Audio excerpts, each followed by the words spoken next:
সবজি বাজারে যখন পটল নিয়ে আসা হয় তখন মেজাজটা খুব গরম হয়ে যায়। পটল দিয়ে কি করব? ওই এক পটল ভাজি, আর নাইলে আলু পটলের ডালনা। এই আগে আমি এটাই ভাবতাম যে পটল দিয়ে কি কোনো ভালো রেসিপি রান্না করা যায়। তাই আজকে আমি পটল একটু অন্যভাবে রান্না করব। আজকে রান্না করব দই পটল। প্রথমে পটলটাকে ভালো করে ভেজে নিয়েছি নুন হলুদ মাখিয়ে, তারপর কড়াইতে তেল গরম করে তার মধ্যে দিয়েছি গোটা গরম মশলা।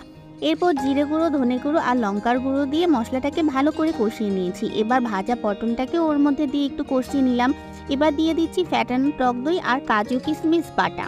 মশলাটা কষাতে কষাতে যখন তেল ছেড়ে আসবে তখন এর মধ্যে সামান্য পরিমাণে চিনি দিয়ে দিব। আর একটু চিনি দিতে হবে, নিরামিষ রান্নার মধ্যে একটু মিষ্টি দিলে টেস্ট লাগে। যেহেতু এটা নিরামিষভাবে রান্না করছি, এবার নামানোর আগে চেরা কাঁচা লঙ্কা দিয়ে সামান্য ফুটিয়ে নামিয়ে ফেলবো। এদিকে আমার দই পটল একদম রেডি হয়ে গিয়েছে। ভাত রুটি পোলাও কিংবা পরোটা যাই হোক না কেন এই রেসিপিটা দারুণ লাগবে খেতে।